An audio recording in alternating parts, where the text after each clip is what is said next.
find you, you will ask, what will you do when they find me? Don't be scared of yourself. Don't be scared of me. Don't be scared of yourself. Hi, I'm Dawn. And I'm Ashley. We would like to welcome you to the Work It, You Are Worth It podcast. Where two friends sit around and talk about healing, growth, and healthy relationships. I will find you. You will ask, what will you do when they find me? Hey, Ashley. Hi, Dawn. How are you? I am good. How are you? I'm good. I've had a really great week so far. Good. How's the new job? Because that started this week. I love it. I came home today and I told Nick, I said, I didn't realize how much I missed actually using my brain. A lot of the new job is problem solving and where something is and where it could be and what could have happened to it and figuring out who did what with what and where what went how. And it's not right. So dog training, what I was doing is a lot of problem solving also, but it's very simple step. This is very detailed, in-depth problem solving. And I just really enjoyed it. It's been a lot of fun. Good. I'm glad. It will. And I'm sure it's not, it's just going to be a new like a new hurdle every day of different situation and a different way to look at it and go about it. So that's kind of cool. Yes, it's a lot to take in for sure. Yeah. So, anything else happened this week? Anything you want to talk about? Yeah. Because I don't have anything. My week was pretty mellow, so. Well, I actually had, I'm not going to go into super detail about it, but there was actually a pretty big issue between Nick and I. So Friday evening, he had something come up that caused him to feel a little insecure, and he kind of ran with it. Okay. And when he brought it to me, I gave an answer. He didn't accept the answer. He had decided that he believed in his heart and his mind something different than what my answer was. And so we had a rough weekend between the two of us, within our relationships, right? On Saturday, there were some things said, and then we didn't speak Saturday evening. There wasn't a whole lot of speaking Sunday. And then we talked a little bit on Monday, yesterday, which was my new job. Also day one of my new job. And then today, we had a really good conversation. So let me go back. First thing, right, when you asked how my week was, and I said it was really good, and now you say, well, was there anything? And here there was this really big situation. For the first time, probably ever in my life, I had a situation where someone I love dearly is very upset with me, hurt by something they believe I did or want, scared about what may happen. Someone I love very much was feeling these feelings, anger about something that they believe I said or did. And for the first time ever, this person that I love dearly feeling this way, and not just Nick specifically, right? Anyone I love, my mom, my siblings, my friends, my very close coworkers, my children, anyone I love feeling this way towards me in the past would have set me into this, I have to fix it. Yeah. I have to explain. I have to justify. I have to manipulate their thoughts and feelings to match what I think and feel about myself, right? Because I know me better than anyone, so I have to be right and I have to show them. And that's what I would have done in the past. And for the first time ever in my probably my entire life, I did not do that. I simply said, no, that is not what happened. That is not what I said. This is what I said. And then when he didn't accept that, that was enough, right? I didn't really say or do much else. I allowed him his space to feel his feelings. I gave him his space, and I was genuinely and authentically still at peace within myself for the first time ever. Like I can't describe I enjoyed time with my daughter. I did not worry about what he was going to say or what he was going to do or if we were going to talk. I did not obsess about how I could show him that what he thought about me was wrong. I did not try to prove how right I was, how honest I was, right? I didn't lie. He basically was accusing me, he didn't accuse me of lying. He didn't take my answer for what it was. He heard what he heard and he didn't believe me. And for me, in the past, I would have seen that as he's accusing me of lying. I cannot allow him to believe that I'm a liar, so I need to prove to him that I'm telling the truth. Right. And then I would have picked at him and fought with him and forced him to listen and bullied my way into showing him just how wrong he was. That sounds awful saying it, but when I did it, it didn't feel awful. It felt so justified because I'm telling the truth. I'm right. I'm honest. How dare you call me a liar? But to describe it now, it sounds awful, doesn't it? It does. I mean, however, I can look at it from, if somebody listening to this podcast that has not done the work to understand that it's not awful because you were just doing what you were doing with what you knew at the time, I can't say it sounds awful because it's just, it sounds awful, but it's not awful because it was just where you were at. That's right. Yeah. That's right. Hindsight is 20/20. Right, exactly. I didn't know then what I know now. And had I would have done what I did this weekend. Exactly. And what I did this weekend was to not do any of that. I gave him the space to feel what he felt. And then he came back to me in a very different manner, right? Instead of coming back to me in a conversation, he went from no speaking to very physically intimate and loving, very, very loving physically.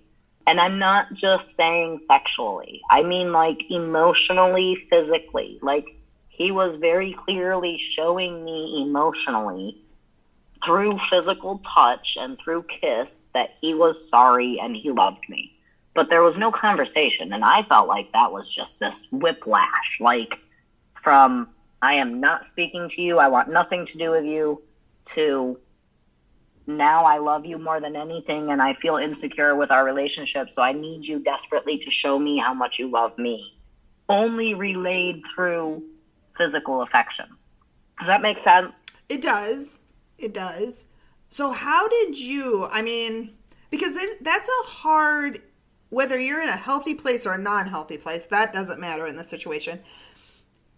But to go from this extreme, one way, to coming back to this more of a physical intimacy, wanting a physical intimacy level, how did you handle that? Because to me, like that would mess with my head.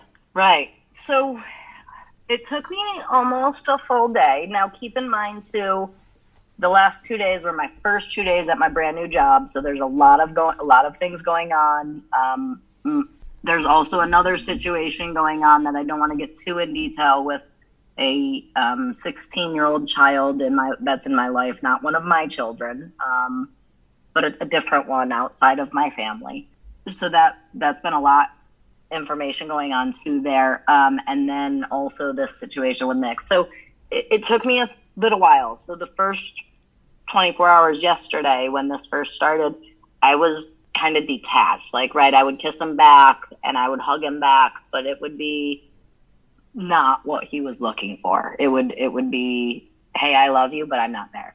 Right? Physically, right? Here's a kiss, but it's not the emotional, intense, I love you kiss that you're looking for. We all know the difference. Now, today, again, he got a little bit more intense with his needing of affection. I don't want to call it in any negative way, right? Because he communicates in a physical affection way.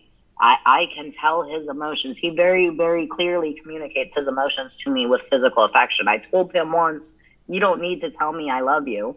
I can feel it when you touch me and when you hug me and I mean that. He is very, very clear with his emotions when he does it through touch. Okay. So today he got a little bit needier. It became more intense. Like he really needed me to respond to this. So I actually stopped and I looked at him and I said, listen, I can feel your need coming through your physical affection. And I want you to know that I also can feel that you can feel my pullback. I know you can feel my pullback. I want you to know that is not because I don't love you. I love you very, very much. That pullback that you feel is because I feel like I have whiplash and I really need to have a verbal conversation with you about this before I can reciprocate what you're needing. And I said that to him quietly in his ear while I was hugging him. So I made it as intimate and positive as I possibly could. And he responded for the first time ever with, okay, let's sit down and talk about it. And we did. Right then, right there, we sat down and I told him the issues that I had with our interactions Friday, Saturday, Sunday. He acknowledged his responsibility. He acknowledged that he understood, and I felt very, very heard. I felt very understood. I felt like he received every single thing I said. And then we ended it with a daily meditation for couples and a prayer. Nice. And let me also say, he believes in a very Southern Baptist God. I do not believe in that God by any means. Mm-hmm. But we prayed together. Wow. So how do you feel now that you had this conversation? So the first thing that I feel is proud. I am very proud of us. I am proud of myself. I am proud of him. And I am proud of us, right? This is a triangle of there is a me, there is a him, and there is an us. And I had to do my work, and he had to do his work, and we had to do our work in order for this to be successful. Mm-hmm. So on Friday, when this issue came up, there was a withdrawal made from our relationship, right? There was an issue. There was a negative interaction. That is a withdrawal from our relationship. Then today, when this conversation happened, there was a deposit that covered every bit of that withdrawal from Friday, Saturday, and Sunday, right? Because we talked about there was a list of 5 things that I needed to discuss, and we sat and discussed each one of those 5 things in a very calm, pleasant manner. But wait a minute. Each of that. Wait a minute. You just said that his withdrawals were Friday, Saturday, and Sunday, and you're telling me that his deposit of an 4-hour conversation made up for that? Absolutely. Well, how does that work?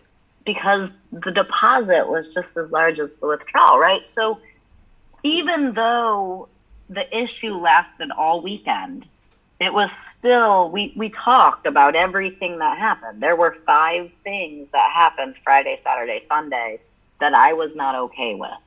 There were 5 things that I needed to be heard about and I was not okay with. And we talked about each of those 5 things. And he had, I believe, 2 things that he needed to be talked about. And we talked about those 2 things also, which were 2 of my things. So we talked about every single withdrawal that was made. And by talking about it and resolving it in a calm, happy, healthy manner, it negated the withdrawal.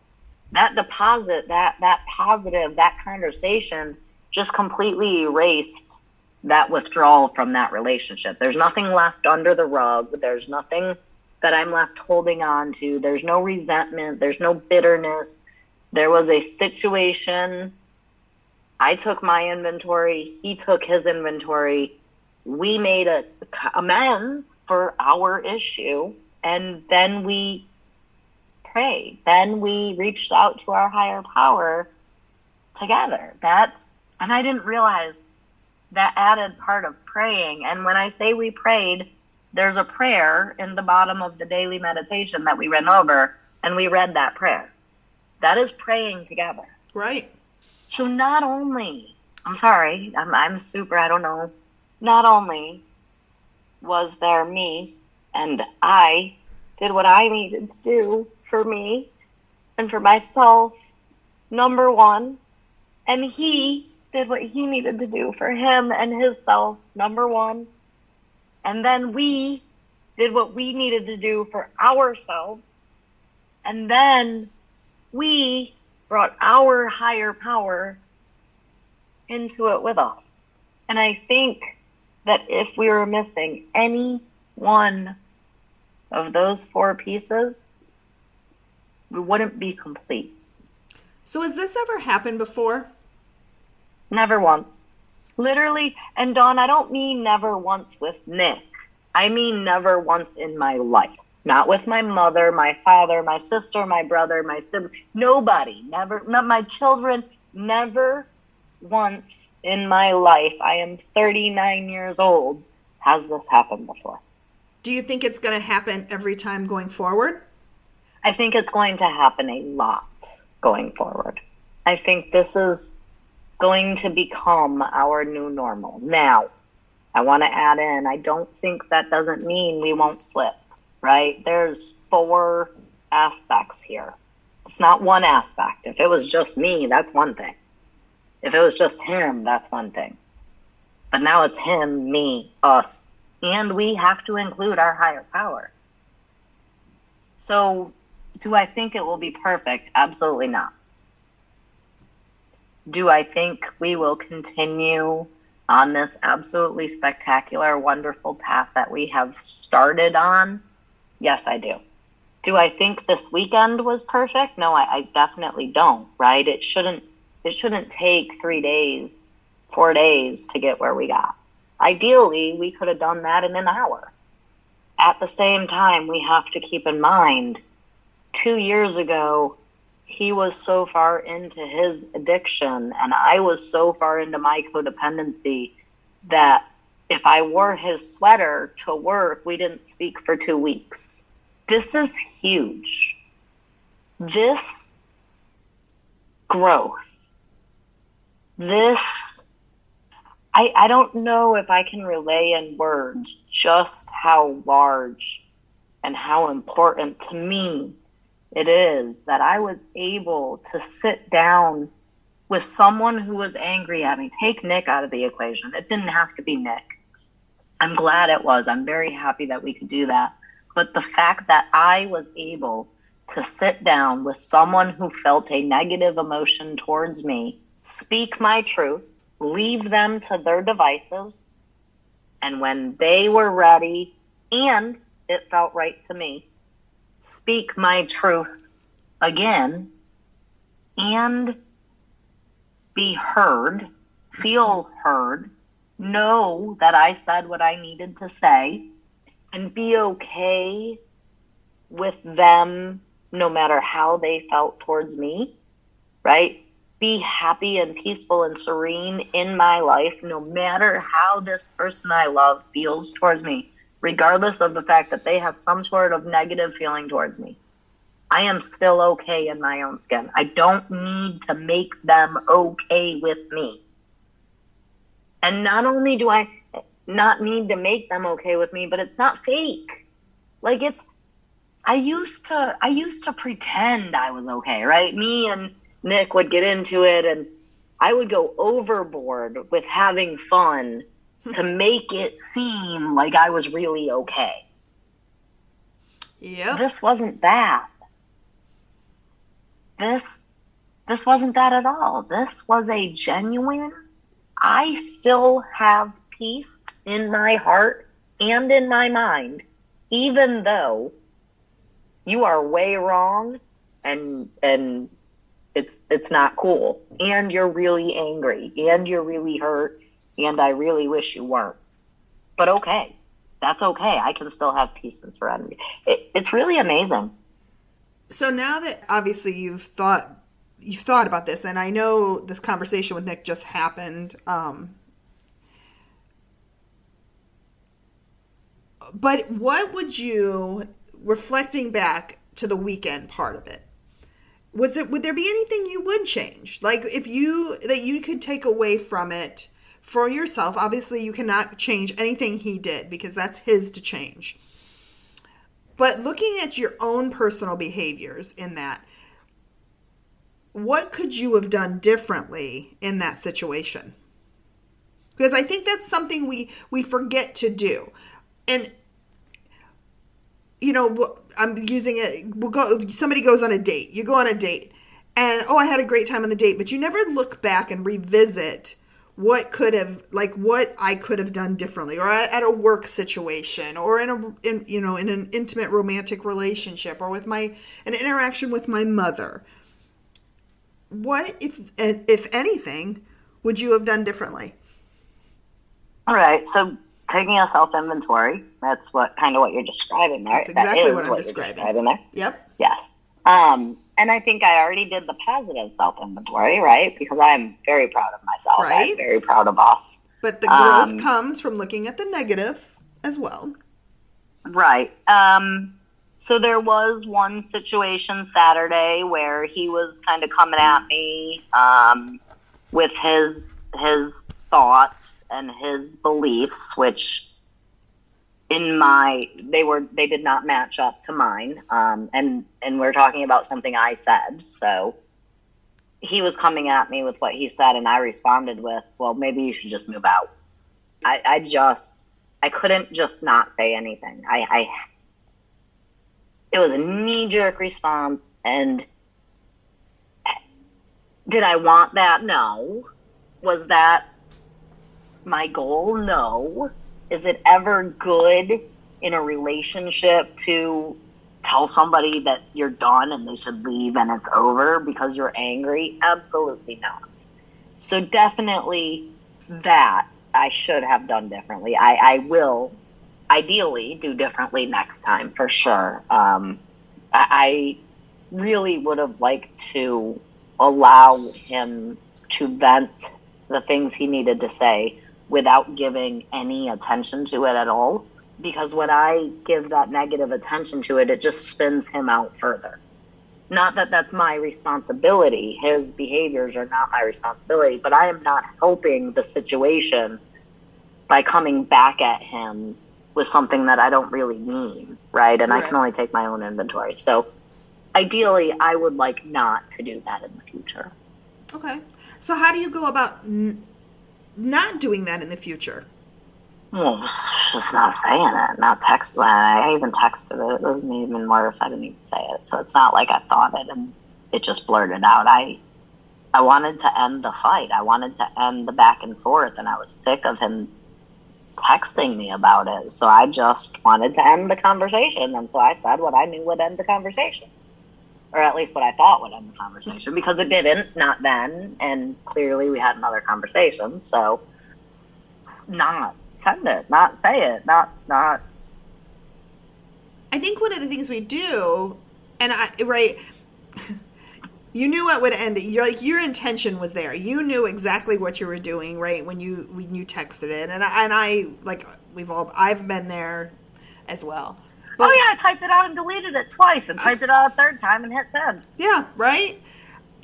Like, he sent me 2 more messages, and I deleted it, and after the third message, I sent it. Like, I'm tired. And really, what I should have done is just muted the text message. What I should have done is just not responded. What I should have done is just said, stop texting. Because that's controlling. Right. Just not respond, right? Silence, no response is a response. It says it all. Exactly. Right. Just like no is a complete sentence. Silence says I was it all. all up in my need to be right. Yep. And that's okay, right? That is okay that you were there. As long as you go back and you look at it and know what you were doing and why you were doing it and how I can approach that differently next time. Because there will be a next time. Yes. Because I don't know about you, of it's been the repetitive patterns over and over for my entire life. It'll be there. Yeah. There will be a next time, without a doubt. And part of what made this last as long as it did is that I wasn't just done with it Friday, right? When he wasn't just done with it Friday. We said what we needed to say Friday. Yeah. And then Saturday morning, he said something else. And instead of just being done with it, because I already said what I needed to say, I had to come back at him. And that is where it gets very difficult, is instead of going for 2 weeks coming back at him, I only went for a couple of hours. That's huge growth. That's huge progress. At the same time, I went for a couple of hours. And that's okay. I mean, like, right, there's part of these... It's okay. I don't need to beat myself up. Exactly. It's also important to notice. Right.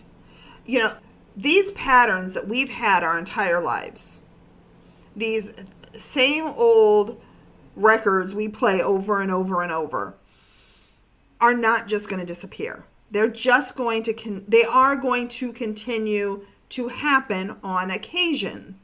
The goal is for them to get fewer and fewer and fewer, and we get better at handling them. Yes.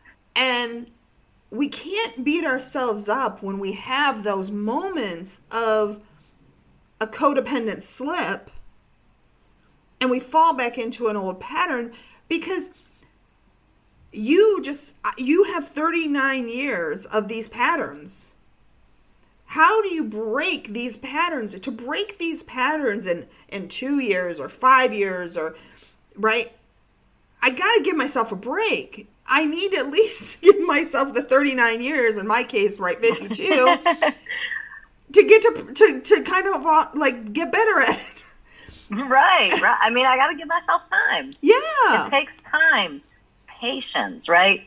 It's important to know where growth is needed, and it's important to understand that growth takes time. Right. So even though you guys had a very healthy conversation, you both came at it from a very healthy place and brought in your higher power. At the end of the day, yes, we can acknowledge his side of it and what the work that he did and the effort that he put into that. But our focus has to be as well on ourselves. And in your case, what you did and what you did differently. And yes, by just bringing in your higher power in every situation. I'd love for you to share the hawk story. Okay, so yesterday morning was Monday morning. It was my first day at my new job. Nick and I were not speaking at this point because we were having Saturday and Sunday argument. I was driving into work and I was worried about everything. But I wasn't worried about, I was thinking, I was processing, right? That's my drive in to work. When I drive in my car, that's my time with my higher power. So I wasn't worrying, I was processing. And I had 3 specific situations that I was processing. One situation with someone outside of my family that I care a lot about, a young girl. Another situation with Nick and where we were. And now this new job. And I was listening to some music and just kind of talking out loud. That's how I talk to my higher power. And a hawk, I was at a stop sign turning right, and the hawk flew down in front of my windshield and landed on the stop sign and just stared at me. And so I out loud said Google, my Google voice activator thing, because I was driving, what is the spiritual meaning of a hawk flying in your path?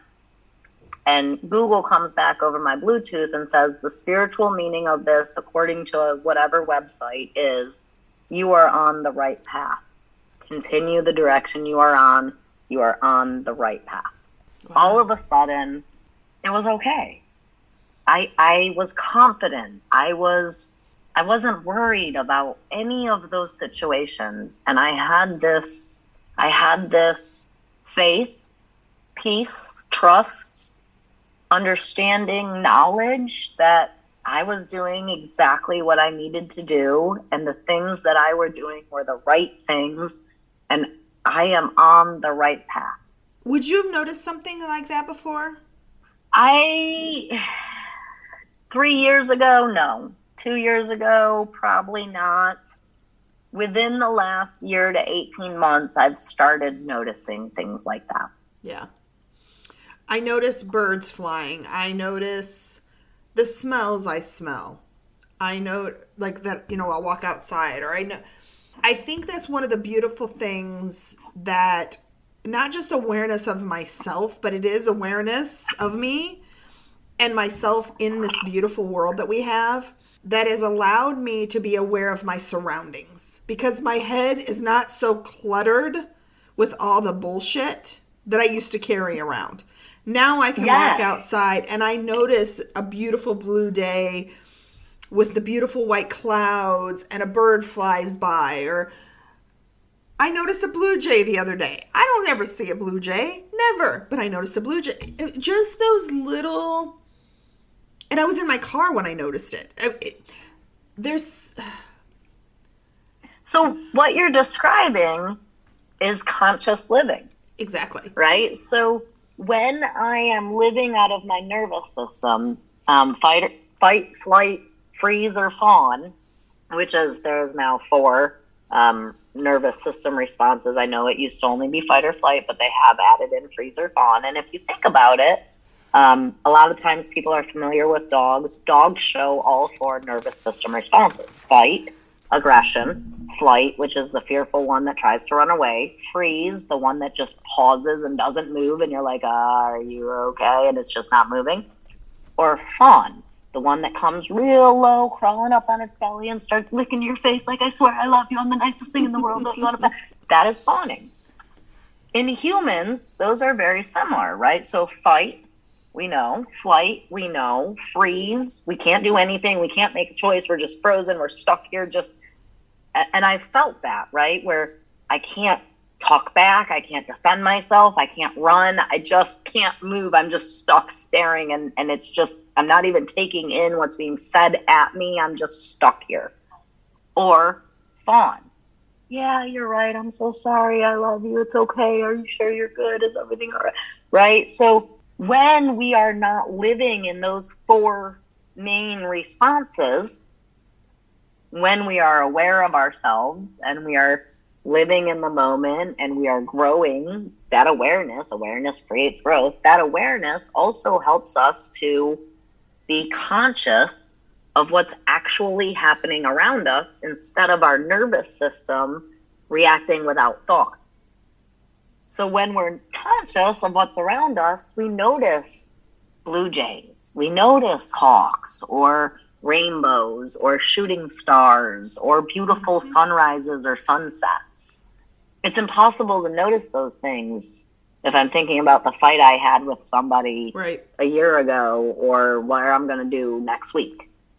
That, for me, being able to have conscious living, that, even when I found, and I work from home a couple of days a week, and I'm in the office 3, and still, I'll find myself, when I start feeling those feelings, that I'll start crawling up my back into my shoulders. I've learned that I can step outside and I can reconnect with nature. And it's almost become a tool for me to be able to ground myself by getting outside and being able to look at the sky, look at the clouds, look at the trees, feel the breeze, watch the birds. So do you know that grounding, what you're describing, is also actually a thing? Yes, I did. But would you please share, can you tell us more about it?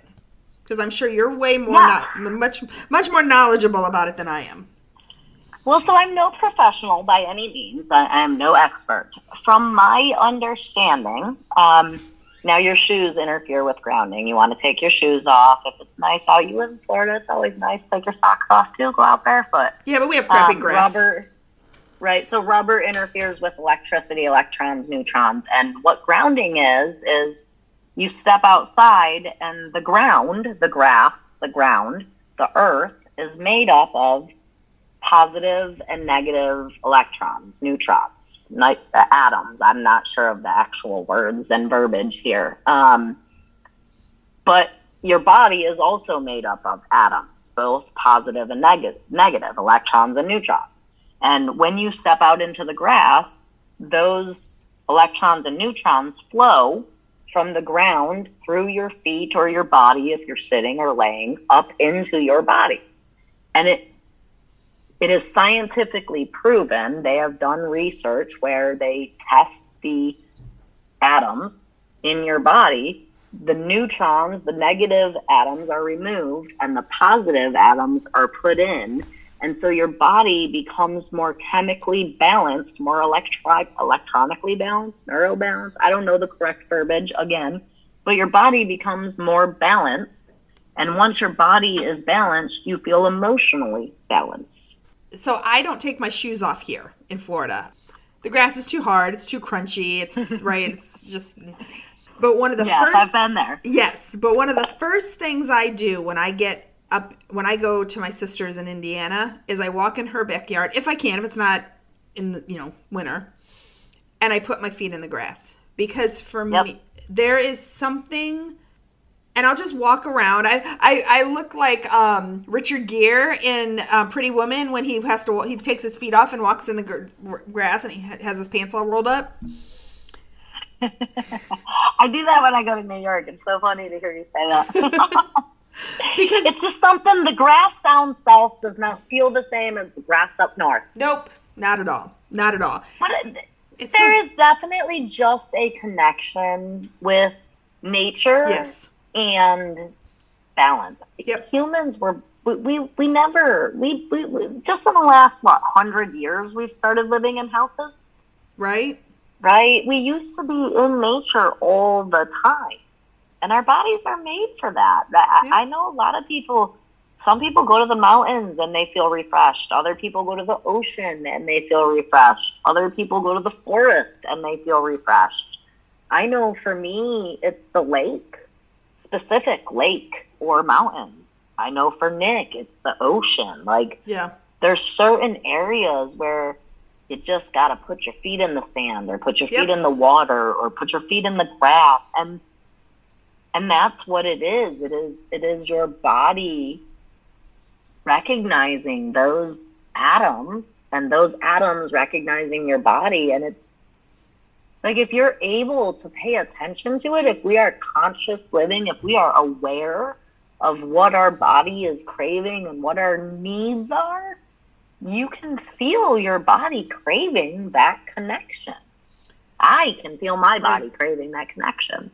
One of the things that I've changed, I would go outside and just look straight forward. But one of the things that I do now, whether it's at night and I'm walking the dog, it's during the day and I'm walking my dog, it doesn't matter. I look up. I never realized that I used to never look up. And there is some beautiful sights up. And I walk outside at night especially, and I'll be like, there'll be stars. And, I live just outside of a big city, big enough city, right? That you always hear, you got to go, the country to see the stars. No, I have beautiful stars here, but I never looked up. Now I look up and I'm like, oh, and I stand there and I just look up and I let that connection just happen. It's all about time. Yep. Calmness, right? Like you said, you let it happen. If you're stuck in last year or the past, or you're stuck in next year or the future, then I cannot possibly focus on the here and now.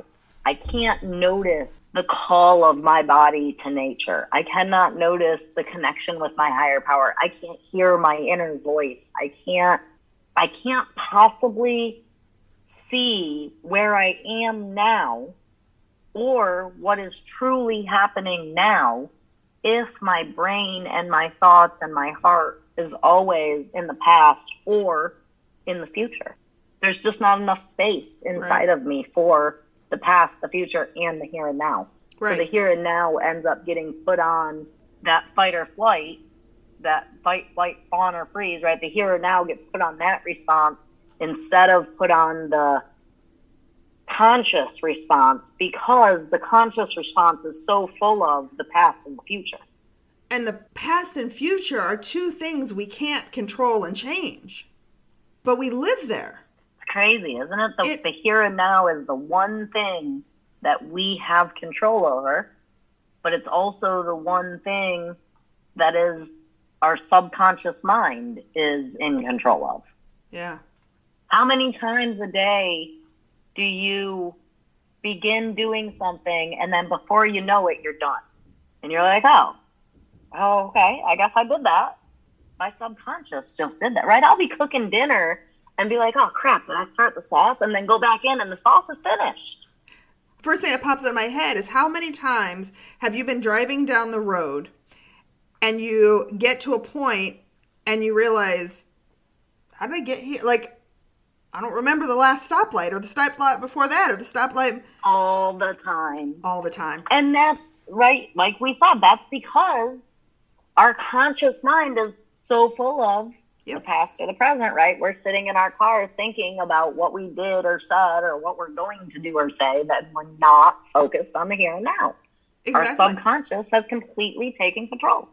The person behind me, I'd sit at a stoplight, and the person behind me would have to honk because I would not realize the light changed. And I would be literally sitting there staring straight forward, and I wouldn't realize the light changed because I was not in my present mind. I was thinking about whatever. My mind was going crazy. Now, the person might have to honk at me because I'm watching the birds. Because the birds are all of a sudden playing this game and chasing each other and diving and flipping and doing all of this. And I'm mesmerized and just living in this moment. And I'm playing with the birds in my head. I'm like, right? I'm just enjoying it and I'm seeing it. Now, imagine, right? You have something like a drive home and your experience from then versus now. Whew. So now imagine that for the last, for me, 39 years, I have been living subconsciously. My day-to-day life for the last 39 years has been subconscious living. That's insane to me. It's not insane. I need to pick my words carefully. It's outlandish to me because how did I possibly make it through my life without focusing on the here and now? And not in a negative way outlandish. It is in a negative way outlandish, but also in a positive way, because look where I am, and God, if I did that subconscious living, what can I do with conscious living? Exactly. I was in survival mode for 48 years of my life. It's just surviving. Just literally getting from one moment to the next, not in a present mindset. It was just autopilot. And you know what's, I'm going to admit this for a minute. It's really, because I lived so much of my life on autopilot, I remember a decent amount about my children growing up. But I think about how much more I would have been able to remember and enjoy. Yeah. Because you don't get that time back. And I gave it away so easily. Well, and we can't focus on that, right? Because again, hindsight is 20/20. Right? Yep. If we knew then what we know now, we wouldn't be here right now. Exactly. So when I have grandchildren, I will be able to be more present. When I am going to work tomorrow, I'll be able to be more present. When I talk to you, I'm able to be more present. I'm not worrying about 50 million things that I don't need to be worrying about, and I'm not present for you. Right. And how amazing is it that from now on, every single person that I love will get to experience me fully present for them, because I have learned how to be aware of my moment-to-moment existence. Exactly. Yep. What an awareness today has created for me. You know, I didn't have any of this awareness before we talked today. Well, I'm glad that you were able to find it. One of the things we talked about, and we're going to kind of go full circle back to the beginning part where we're talking about Nick, and I asked you earlier, you and Nick have been together 16 years. Yes, you took a 2-year hiatus to get some things figured out, right? Him to, work on himself and get himself sober. And we were talking about patterns and habits that he's been allowed to, and you have been doing the same patterns for 16 years. And today, there was a different pattern. And you related that to a dog training, right? And I think it's a really interesting thing that I would love to just kind of touch on really quickly, kind of to wrap this up. But and I'm going to let you pick up because I know you can relate it better and use the dog when analogy. I am training a 10-year-old dog versus a 4-month-old puppy. So when I'm training a 10-year-old dog, I always tell my clients, listen, this is a 10-year-old dog. This dog has already learned that if a human does A, then it must do B, because the best way to get what it wants is by doing B, right? This dog's 10 years old. It's tried C, it's tried F, it's tried G. The best way it knows for 10 years to get what it wants is to do B. But I don't want the dog to do B. I want the dog to do G. But for 10 years, this dog has done B. So now I need to teach this dog to do G. And in order to teach this dog to do G, I have to understand that first the dog is going to try over and over and over to do B, because B has always worked. So, for instance, if what I want is when I come in the door, my 10-year-old dog runs over and sits so I can say hello to him. But what I currently have is a 10-year-old dog who runs over and jumps on me. There is no possible way that I can expect that 10-year-old dog in 1, 2, or 3 weeks to no longer jump. First, that 10-year-old dog has to understand that jumping is not going to work. Then he's going to try barking. Then he's going to try running in a circle. Then he's going to try sitting. And the reason he's going to do all of those things first is because those other things have probably likely worked in the past. Even if they didn't work to get the positive attention, they worked to get some sort of attention, which is what the dog is trying to get. Typically, people will say stop, sit, down, leave it, come, enough, something. Now, if I am working with a 4-month-old puppy, that 4-month-old puppy does not have all of these preconceived notions that 10-month-old or 10-year-old dog has. That 4-month-old puppy has never barked or ran or jumped over and over and over to get attention. So that 4-month-old puppy, it is going to learn in a matter of 3 or 4 interactions not to jump on me, where that 10-year-old dog is not going to learn for probably 15 to 20 interactions. And this is almost down to a science, right? So for an older dog, you need to give approximately 3 times as long as you would expect to give a puppy. The reason for that, again, is because the puppy does not have all of the preconceived notions that the older dog has. So how this relates to Nick and I's relationship and humans is, this is a 16-year relationship. We both have patterns, preconceived ideas of how the other is going to behave and what the other is going to do, or what we are going to behave or do. It is not going to change or all of a sudden be good just because him and I are changed. This is an old relationship, right? It's going to take time for both of us together in our relationship to have new ideas together. Whereas if this was a new relationship, all of those old preconceived notions wouldn't be there. So the interactions would be, it would be a bit easier to obtain these higher level reactions than what it currently is for us. I said to you, you guys have been back together, 6 months-ish? And yeah, we've lived back together once, yeah. yeah. So, but you've been back together, living apart for a year plus, 18 months, whatever.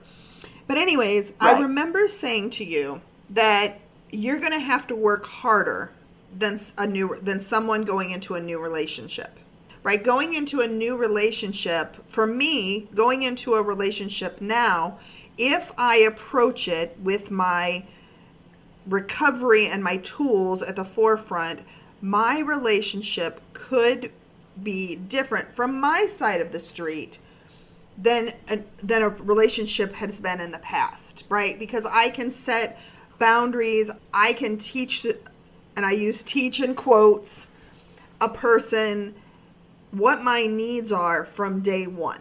And it can be very quickly from a different standpoint, right? From the very Correct. beginning, this can be a brand new relation. It is a brand new relationship with brand new interactions that are in a manner of healthy living. Right, exactly.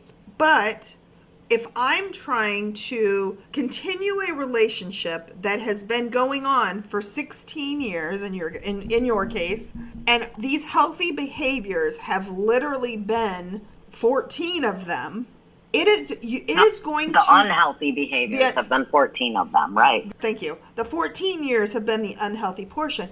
It is going to be harder to change those patterns into the healthy patterns, because these boundaries that have not been there for years, and you're kind of having to relearn everything about each other, and that takes time because old patterns, they're comfortable. This has worked before. This is what I did Right, before. And in order to relearn everything about each other, I have to be willing to unlearn what I think I already know. Exactly. He gets Right, to change his mind. He gets to ask for something different than he's asked for the last 16 years. So Right. do you. You get to have a new boundary. And this popped in my head. I don't know why. I do like to have my neck kissed, but I'm going to use this as an example. It's like it being you 16 years. I don't like my neck kiss, but he's been kissing your neck for 16 years. That's going to take him a minute to remember, oh, wait a minute, she doesn't like her neck kissed, right? I got to do something else. Me... Right, and I might have to remind him a few times. Exactly. Me going in, dating for the first time, I can make, like, oh, that tickles. I'm just not a fan of that because it just tickles so bad. Or I can say whatever I need to say to set that pattern, that boundary, day one. And I don't know why the whole neck kissing thing is what popped in my head. That's what I thought of, but it's okay. We'll just go with it. Right, just an example. Right. Yeah. But I totally get it, because that's exactly right.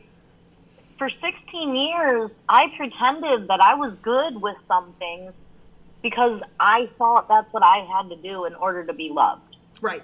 So I pretended that this was the way I wanted to do this, when really, I don't like that at all. And there's not anything specific. This is just an example, right? Yeah. And so it's going to take, like you said, I pretended I liked him kissing my neck because I didn't know how to say, don't kiss my neck. Side thought here, I do like it when you kiss my neck. Please don't think that's real. Anyways. Kissing the neck is good. Right. Anyways, if I had said that for 16 years, now all of a sudden I'm like, hey, listen, I'm being authentic with myself. I really don't like that. It's going to take time to remember. Exactly. Whereas your new relationship from the get-go, you say, hey, I don't like that. Yep. He's going to know it. Exactly. So, and really, that's not on him. That's on me. Right. Because for 16 years, I pretended I was okay with it. It's not toxic of him to forget that this isn't really what she likes because I pretended to like it. It's a new road and new path for both of you. It's not just a new road for you. Right. And you both have to be willing to be on the same road and navigate the potholes in the road together. Patience, yeah. I think that's a great place to leave this. I have experienced some major, major growth in the last 5 days. My relationship has experienced some major growth in the last 5 days. And There is still a lot of growth to go. That's what happens in relationships that's what happens when I love someone, right? I love him because I love him. I don't love him because he gives me things or because he provides things, emotional needs, or I love him because I want to love him. Loving him does not mean he owes me something. Loving him means I need to be who I am, and I need to do what I think is right. That's all it means. Doesn't mean he needs to do anything. It means I love him. So I love just the simplicity of that. It's, I just love him. It's him, right? We can't love people with if they this, if they that. And it's just such a pure way. So thank you for that. Yeah. I mean, that's just what it is. It's unconditional love. And when I love people, I don't have an expectation of them. Right. And I need to be patient with our growth. We're growing together. This is a lifelong commitment. It could take us 40 years to get where I can see, right, us eventually becoming. And it's a one day at a time process. Just like my growth is a day at a time. Yes. All right. Well, Ashley, thank you. Everyone check out the other podcasts on your favorite streaming service. New podcasts come out every single Tuesday. Love to all. Thank you very much. Thank you, Ashley. You are very welcome, and thank you, everyone. I have truly enjoyed and look forward to continuing to share this journey with you guys. All right. Have a great week. You too, Dawn. I'll talk to you later. All right, thanks. Bye. We would like to thank you for joining us on this journey of self-discovery. Visit the Work It website at workitYouAreWorthIt.com to submit your questions and topics for future episodes.